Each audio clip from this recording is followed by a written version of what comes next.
ఒక తోటలో ఒక కొమ్మలో ఒక పువ్వు పూసింది.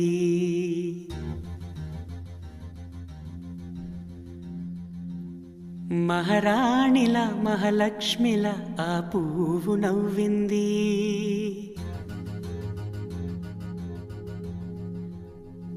అలాగే నవ్వుతూ ఉండాలని,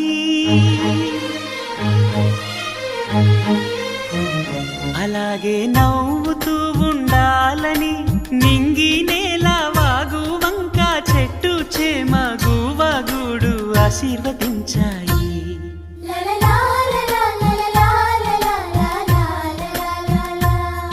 ఒక తోటలో ఒక కొమ్మలో ఒక పువ్వు పూసింది. మహారాణిలా మహాలక్ష్మిలా ఆ పువ్వు నవ్వింది.